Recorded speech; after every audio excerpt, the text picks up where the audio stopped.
Praise the Lord. ஆண்டவரும் அருமை இரட்சகருமாகிய இயேசு கிறிஸ்துவின் நாமத்தில் நான் உங்களை வாழ்த்துகிறேன். மறுபடியுமாக கர்த்தருடைய பரிசுத்தமுள்ள சன்னிதானத்திலிருந்து கர்த்தருடைய பரிசுத்தமான வார்த்தைகள் மூலமாய் உங்களை சந்திப்பது மிகுந்த மகிழ்ச்சி. ஆண்டவருடைய பெரிதான கிருபையினால தொடர்ந்து நாம் சத்திய வசனங்களை ஆராய்ந்து அறிந்து கொள்ளும்படி தேவன் நமக்கு கிருபை பாராட்டி வருகிறார். இந்த வாரம் தேவன் நமக்கு கற்றுக் கொடுத்து கொண்டு வருகிற காரியம் என்கிற வார்த்தை.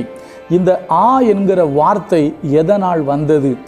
முதலாவது, மனிதர்கள் தங்களுக்கு ஏற்பட்ட வேதனை நிறைந்த வலி நிமித்தம் வந்த அந்த வார்த்தை கர்த்தாவே என்று மனிதர்கள் கதறினார்கள்.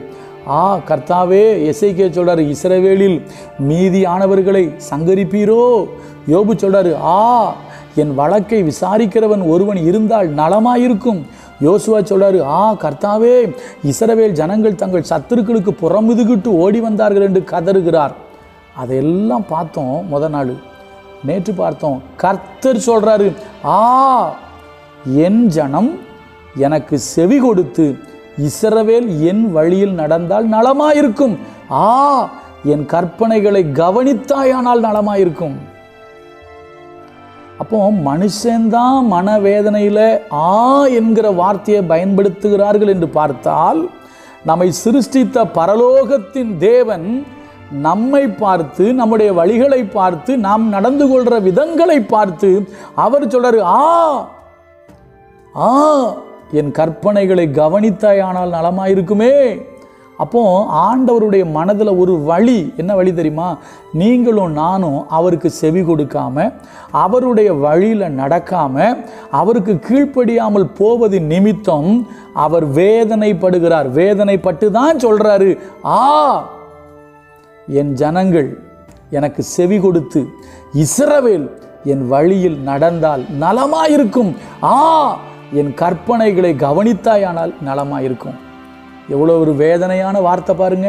கர்த்தர் சொன்ன இப்போ ரெண்டாவது பார்க்க போகிறோம். வாசிக்கிறேன் பாருங்க. ஏசாயா தீர்க்கதரிசன புஸ்தகம் 29:16 வாசிக்கிறேன். ஏசாயா 29:16. கர்த்தர் சொல்றாரு, நீங்கள் எவ்வளவு மாறுபாடு உள்ளவர்கள். தம்முடைய ஜனங்களை பார்த்து வேதனையோடு கர்த்தர் இந்த வார்த்தையை சொல்றாருங்க. உங்களை நினைச்சா எனக்கு வேதனையா இருக்கு. நீங்கள் எவ்வளவு மாறுபாடு உள்ளவர்கள். குயவன் களிமண்ணுக்கு சமமாக எண்ணப்படலாமோ? முதல் காரியம், ரெண்டு விஷயம் இருக்கு. முதல் காரியம், குயவன் களிமண்ணுக்கு சமானமாக எண்ணப்படலாமோ? அதனாலதான் சொல்றாரு, நீங்கள் எவ்வளவு மாறுபாடு உள்ளவர்கள். என்ன தெரியுமா சொல்றாரு? அவரை, அதாவது தெய்வத்தை, தேவனை மனிதன் தனக்கு சமானமாக எண்ணுகிறானாம். ஒரு விஷயம் தெரியுமா? இயேசு கிறிஸ்துவை பற்றி பைபிள் சொல்லும். என்ன சொல்லும்? அவர் தேவனுக்கு சமமாய் இருப்பதை கொள்ளையாடின பொருளாக எண்ணாமல்னு போட்டிருக்கோம். அதாவது அவர் குயவன், நம்ம யாரு? களிமண். ஆனா களிமண் என்ன தெரியுமா நினைக்குது? தன்னை குயவன் ரேஞ்சுக்கு நினைக்குது. உங்களுக்கு புரியுதா? குயவன் மேலானவர், அவர் சிருஷ்டி கர்த்தர், நாம் சிருஷ்டிக்கப்பட்டவர்கள், நம்ம உருவாக்கப்பட்ட வஸ்து, அவர் உருவாக்குனவர்.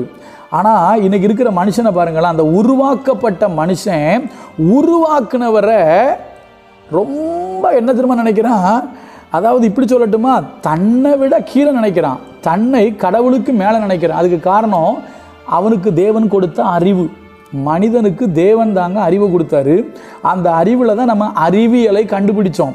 அறிவியலை கண்டுபிடிச்சதுனால, விஞ்ஞானம் வளர்ந்ததுனால, நம்ம ஸ்பேஸுக்கு போனதுனால, செவ்வாய் கிரகத்துக்கு போனதுனால, சந்திரனில் கால் மிதிச்சதுனால, நம்ம என்ன சொல்கிறோம், நிறைய டெக்னாலஜிகளை கண்டுபிடிச்சதுனால, நமக்கு அறிவு பெருகினதுனால நிறைய பேர் சொல்கிறாங்க கடவுள் இல்லவே இல்லைங்கிறான். அப்போ கடவுள் இல்லை, இன்னும் சொல்லப்போனால் நாங்களே கடவுளுங்கிறான். சில பேர் இருக்கான், தன்னையே கடவுள் அப்படின்னு சொல்கிறவன் இருக்கான். அவன் அந்திகிறிஸ்து தன்னை கடவுள் போல காண்பிக்கிறவனா இருப்பான். நேரம் இல்லை, ரொம்ப எளிமையாக சொல்கிறேன், சரியா? இன்றைக்கு நிறைய மனுஷங்கக்கிட்ட ஒரு எண்ணம் இருக்குது. எப்படி தெரியுமா? தனக்கு இருக்கிற அறிவினால, தனக்கு இருக்கிற திறமையினால, தனக்கு இருக்கிற பணத்தினால, தனக்கு இருக்கிற செல்வாக்குனால, தனக்கு இருக்கிற பதவியினால அவன் தன்னை கடவுளை விட கடவுளுக்கு சமமாக நினைக்கிறான். அவன் சொல்கிறான், நான் தான் கடவுள், நான் நினச்சதெல்லாம் செய்ய முடியும், நான் நினச்சதெல்லாம் செஞ்சிருவேன், எல்லாம் என்னால் முடியும், ஏன்னா காசு இருக்குது, பணம் இருக்குது. அப்படி சில மனிதர்கள் இருக்கிறாங்க. அப்படிப்பட்ட மனிதர்களை பார்த்து தான் ஆண்டவர், படைத்த தெய்வமாகிய ஆண்டவராகிய இயேசு வேதனைப்பட்டு சொல்கிறாரு, நீங்கள் எவ்வளவு மாறுபாடு உள்ளவர்கள், நீ மண்ணுங்கிறத மறந்துடாத. சரியா? பைபிள் சொல்லுது, நாம் மண்ணென்று அவர் நினைவு கூறுகிறார். இந்த பூமியில் எத்தனையோ பேர் வாழ்ந்தாங்க. இடி அமீன், சரியா, ஹிட்லர், முசோலினி, இன்னும் பெரிய பெரிய ஜாம்பவான்கள், நெப்போலியன், அலெக்சாண்டர், பெரிய பெரிய ஜாம்பவான்கள் எல்லாம் ஒரு நாள் மரித்தார்கள். சரியா? நீ எவ்வளோ பெரிய ஜாம்பவானாக இருந்தாலும் ஒரு நாள் மரணத்தை சந்தித்து தான் ஆகணும். சரியா? ஒருபோது நீ கடவுளுக்கு சமமாக முடியாது. நீ மண்ணு தான், அவர் குயவன். நம்ம யாரு? மண்ணு தான். ஆனால் நமக்கு கொஞ்சம் திறமைகள் இருக்கிறதுனால, அறிவு பெருகினதுனால, நம்ம சில கண்டுபிடிப்புகளை கண்டுபிடிச்சதுனால, நமக்கு சில பதவிகளும் அதிகாரங்களும் வந்ததுனால ஒருபோதும் மனிதன் கடவுள் ஆகிவிட முடியாது. நீ மண்ணுங்கிறத மறந்துடக்கூடாது. சரியா? ஆனால் அவர் சொல்றாரு, நீங்கள் எவ்வளவு மாறுபாடு உள்ளவர்கள். குயவன் என்ன பண்ணப்படுறான்? களிமண்ணுக்கு சமானமாக எண்ணப்படலாமா? அப்போ நம்ம என்ன பண்ணுறோம் தெரியுமா? நம்மளை ரொம்ப பெருசாக நினச்சிக்கிட்டு இருக்கிறோம். அப்படி நினைக்கக்கூடாதுங்க. பவுல் சொல்லுவார் தெரியுமா, எங்களால் ஏதாயிலும் ஒன்று ஆகும் என்று ஒன்றை யோசிப்பதற்கு எங்களாலே நாங்கள் தகுதி உள்ளவர்கள் அல்ல.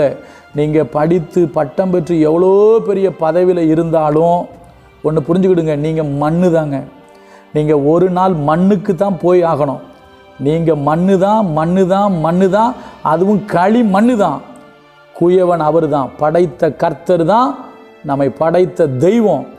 அவருக்கு நிகர்ந்த உலகத்தில் யாருமே கிடையாது. ஆனால் நம்முடைய அறிவு, நம்முடைய பணம், நம்முடைய பதவி, நம்முடைய அதிகாரம் நம்மளை கொஞ்சம் பெருமைப்பட, கர்வப்பட வைக்குது.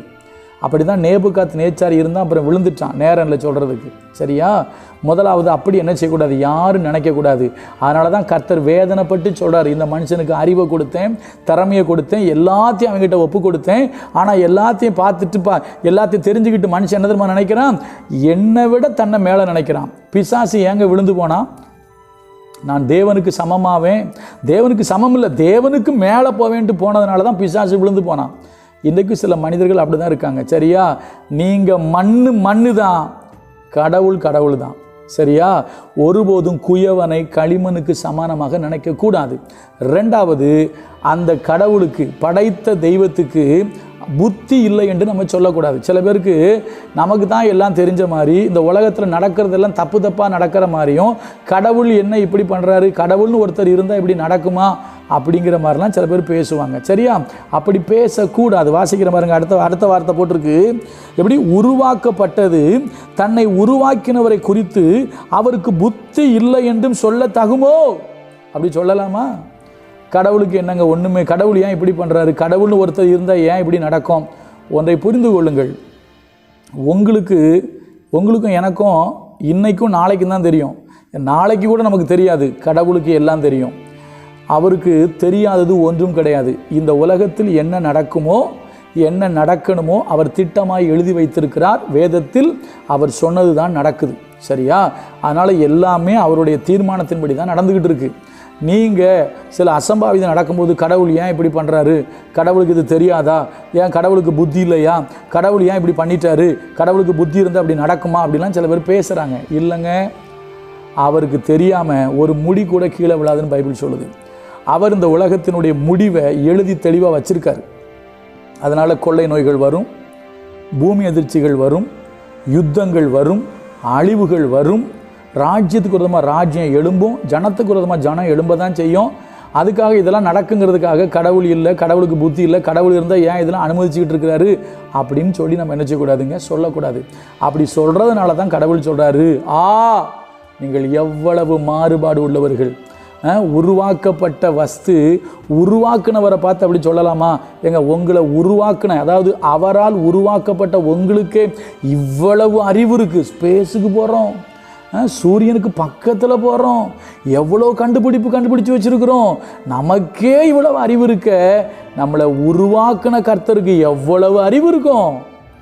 ஆனால் அதை பற்றி நமக்கு அறிவு இல்லை. உருவாக்கின தெய்வத்தை பற்றி என்ன இல்லைன்னா அறிவு இல்லை. உன்னை படைத்த தெய்வத்தை அறிந்து கொள். பைபிள் சொல்லுது, ஆத்துமா அறிவு இல்லாமல் இருப்பது நல்லது அல்ல. என்ன அறிவு வேணும் தெரியுமா மனுஷனுக்கு?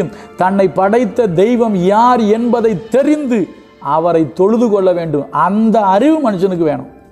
அதைத்தான் நாங்கள் எல்லாருக்கும் சொல்கிறோம். எங்களை மதம் மாற்றுறாங்கன்னு சில பேர் சொல்கிறாங்க. நாங்கள் யாரையும் மதம்லாம் மாற்றலைங்க. உன்னை படைத்த தெய்வம் யார் என்பதை அறிந்து அவரை ஆராதனை செய். அதைத்தான் நாங்கள் சொல்கிறோம். படைத்தவர் யார் தெரியுமா? ஒரே ஒருத்தர் தாங்க. மொத்த உலகத்துக்கும் ஒரே கடவுள்.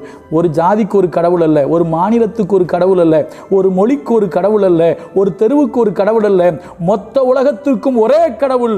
அவர்தான் உலக இரட்சகராகிய ஆண்டவராகிய இயேசு கிறிஸ்து. இதைத்தான் நாங்கள் சொல்கிறோம். ஏன்னா இவர் மட்டும்தாங்க மனுஷனுக்கு சொர்க்கத்தை கொடுக்க முடியும், வேற யாராலையும் கொடுக்க முடியாதுங்க. சரிங்களா? அவரை குறித்ததான வரலாறு இருக்குது, தெளிவு இருக்குது, உண்மை இருக்குது, அவரை குறித்ததான சாட்சிகள் இருக்குது, ஏராளம் இருக்குது. கட்டுக்கதையை நாங்கள் நம்புகிறவர்களும் அல்ல, கட்டுக்கதையை நாங்கள் பரப்புகிறவர்களும் அல்ல. உண்மை தெய்வத்தை அறிந்து அவரை ஆராதிக்கிறோம். உண்மை தெய்வத்தை நீங்களும் நம்புங்க, ஏற்றுக்கொள்ளுங்கள்னு சொல்கிறோமே தவிர யாரையும் மதம் மாற்றுறதில்லை. சரியா?